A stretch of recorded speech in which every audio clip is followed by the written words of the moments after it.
వేసవి కాలంలో electrical electronics ఉత్పత్తులకు డిమాండ్ పెరిగింది. ముఖ్యంగా ఏసీలు, కూలర్లు, రిఫ్రిజిరేటర్ల అమ్మకాలు ఆశాజనకంగా పెరిగాయి. వీటికి తోడు ఇటీవల బడ్జెట్లో ఎలక్ట్రానిక్ ఉత్పత్తుల విడిభాగాలపై పన్ను విధించారు. 6% సెస్ విధించడంతో ఏప్రిల్ 1వ తేదీ నుంచి ఎలక్ట్రానిక్ ఉత్పత్తుల ధరలు అమాంతంగా పెరిగే అవకాశాలున్నాయి. హైదరాబాద్ మార్కెట్లో ఎలక్ట్రానిక్ వస్తు ఉత్పత్తుల అమ్మకాలపై మా ప్రతినిధి తేజస్వి మరింత సమాచారం అందిస్తారు.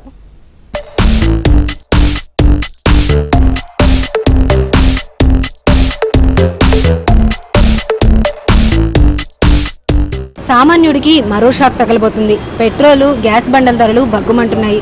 నిత్యావసరాల ధరలు ఆకాశాన్ని అంటున్నాయి.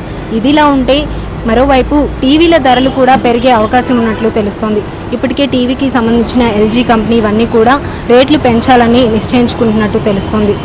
దీనికి సంబంధించి అందులోనూ ఇప్పుడు సమ్మర్ వస్తుండటంతో రిఫ్రిజిరేటర్లకి, ఏసీలకి ఎక్కువ డిమాండ్ పెరుగుతుంది. సో ఆల్రెడీ సమ్మర్ రావడంతో ఎండలు కూడా భగ్గుమంటూ ఉన్నాయి. దీనివల్ల ఏసీలు, రిఫ్రిజిరేటర్ల ధరలు కూడా పెంచే యోచనలో ఉన్నాయి.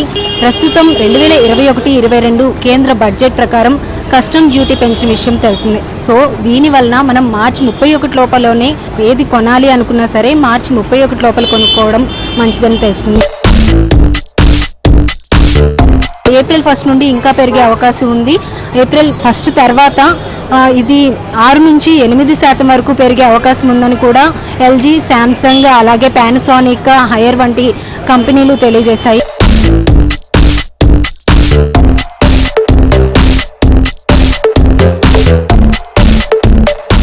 మీరు ఏం తీసుకోవడానికి వచ్చేసారు present? Washing machine, refrigerators. Because after April the taxes పెరుగుతుంది బాగా, అందువల్ల ముందే వచ్చిన తీసుకోవడానికి. ట్యాక్స్ పెరిగిన తర్వాత ఇంకా కాస్ట్ పెరుగుతుంది అని చెప్పి అదే ట్యాక్స్ బాగా పెరుగుతుంది ఏప్రిల్ 1 వల్ల. ఇప్పుడే బాగా పెరిగింది, ఇంకా ఏప్రిల్ 1 వల్ల ఇంకా బాగా పెరుగుతున్నాయి, అందువల్ల ఇప్పుడే వచ్చిన తీసుకోవడానికి. అంటే ఎంత కాస్ట్ చెప్తున్నారు సార్? జనరల్గా ఇప్పుడు ఎంత ఉంది కాస్ట్ అన్నారు, ఎంత పెరిగే అవకాశం ఉంది అంటున్నారు? ఇప్పుడైతే 30 to 40% పెరుగుతూనే ఉంది ట్యాక్స్ వల్ల. ఇప్పుడు 20% ఇంకా డిస్కౌంట్ ఉంది. అవును. మీకు ఏమైనా ఆఫర్స్ ఉన్నాయని చెప్పారా ఇక్కడ సమ్మర్కి రిలేటెడ్గా? అవును, ఆఫర్స్ ఉందంట. ఇది ఏప్రిల్ 1 ముందు ఆఫర్స్ ఉంది, దాని తర్వాత ఎందుకు ట్యాక్స్ పెరుగుతుంది కదా, దాని తర్వాత అంత ఆఫర్స్ లేదు.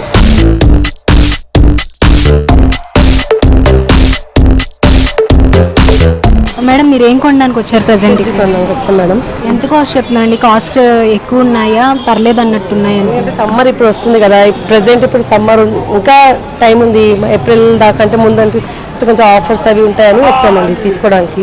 మళ్ళీ ఏప్రిల్, మేలో వెళ్తే ఇంకా కాస్ట్ పెరుగుతాయి, ఎందుకంటే ఆల్రెడీ లాక్డౌన్ నడుస్తుంది, దానివల్ల కొంచెం ఇబ్బంది అవుతుంది. ముందే తీసుకుంటే బెటర్ అని వచ్చామని, దాని గురించి వచ్చాము మేము తీసుకున్నామని. ఏప్రిల్ నుండి బడ్జెట్ వలన కూడా రేట్లు పెరుగుతాయి అంటున్నారు. సో అందుకోసం మీరు ముందే తీసుకోవడానికి వచ్చారు? ఎందుకంటే ఇప్పుడు లాక్డౌన్ కూడా పెడతా అంటున్నారు. Present 15 days or 1 week before after lockdown కూడా పెడతా అంటున్నారు. దానివల్ల ముందే కొనేస్తే బాగుంటుంది కదా, మన సమ్మర్ 2 months 3 months మనం బేర్ చేయాలి కదా, దాని గురించి మేము ఇప్పుడు కొందామని వస్తున్నాం. థ్యాంక్ యూ అండి.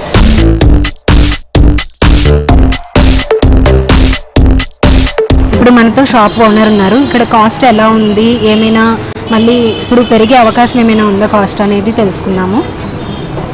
సార్ చెప్పండి, బిజినెస్ ఇప్పుడు ప్రజెంట్ ఎలా ఉంది? సమ్మర్ స్టార్ట్ అయింది కదా, ఏసీలు పైన, రిఫ్రిజిరేటర్ల పైన ఎక్కువగా కొంటూ ఉంటారు. సో అది ఎలా ఉంది? దాకా ఎప్పుడే స్టార్ట్ అయింది, అది కొంచెం టైం పడుతుంది, దానికి కొంచెం టైం తర్వాత పికప్ అవుతాయి. ఎందుకంటే ఇప్పుడు అంతా హాట్ లేవు కదా, దానికోసం కొంచెం టైం పడుతుంది. దాని తర్వాత ఉంది, ఇప్పుడు మార్కెట్ కొంచెం డల్గా ఉంది, కొంచెం తర్వాత మంచిగా అవుతాయి. సమ్మర్ స్టార్ట్ అయింది కదా, జనరల్గా రేట్లు పెరుగుతూ ఉంటాయి. సో ఏసీల పైన, రిఫ్రిజిరేటర్ల పైన ప్రజెంట్ ఏమైనా కాస్ట్ పెంచారా? పెంచింది. ఎట్లయినా 1000 రూపీస్, 1500 రూపీస్ ఎట్లయినా ఇంక్రీజ్ అయితే, ఇప్పుడు ఇంకా ఎక్స్ట్రా ఇంక్రీజ్ అవుతాయి. ఎట్లా సమ్మర్ వస్తాయి కదా, దాని ప్రకారం ఇంక్రీజ్ అవుతాయి. ప్రస్తుతం ఏప్రిల్ నుండి కాస్ట్లు పెరుగుతాయి, కొత్త కాస్ట్లు వస్తాయని చెప్పి, అంటే బడ్జెట్ ప్రకారం కూడా కాస్ట్ పెరుగుతాయని తెలుస్తుంది. సో ఎంత కాస్ట్ వరకు, అంటే ఎంత పర్సెంటేజ్ వరకు పెరిగే అవకాశం ఉంది అనుకుంటున్నారు? కంపెనీ ప్రకారం ఉంటాయి మేడం, మన దగ్గర ఉండదు, కంపెనీ ప్రకారం ఉంటాయి. నా కంపెనీ ఎట్లయినా 2% కూడా అయిపోతాయి, 5% కూడా అయిపోతాయి, అది కంపెనీ ప్రకారం ఉంటాయి. అది ఎట్లా ఎగ్జాక్ట్లీ మనం చెప్పాలంటే ప్రాబ్లం ఉంది, అది మన దగ్గర ఉండవు కదా, అది మెయిన్ కంపెనీ ప్రకారం ఉంటుంది అది మొత్తం. ఆల్రెడీ లాక్డౌన్ వల్ల రేట్లు పెరిగిపోయాయి. అందులోనూ సమ్మర్ వస్తుండడంతో మళ్ళీ రేట్లు ఇంకా పెరిగాయి. ఏసీల మీద, రిఫ్రిజిరేటర్స్ మీద కొన్ని వాళ్ళు ఎక్కువగా ఉంటారు కాబట్టి ఇంకా రేట్లు పెంచేశారు. అలాగే ఏప్రిల్ 1 నుంచి బడ్జెట్ వలన కూడా, బడ్జెట్ సమావేశాల వలన కూడా ఇంకా రేట్లు పెరుగుతూ ఉండడంతో ఏప్రిల్ 1కి ముందే కొనుక్కోవడం మంచిదని చెప్పేసి కస్టమర్స్ కూడా ఇప్పుడే కొనుక్కోవడానికి మొగ్గు చూపుతున్నారు. కెమెరామెన్ సుధాకర్తో తేజస్వి ఫర్ మహా న్యూస్. బులెటిన్ లో షార్ట్ బ్రేక్ తీసుకుందాం. Stay with us.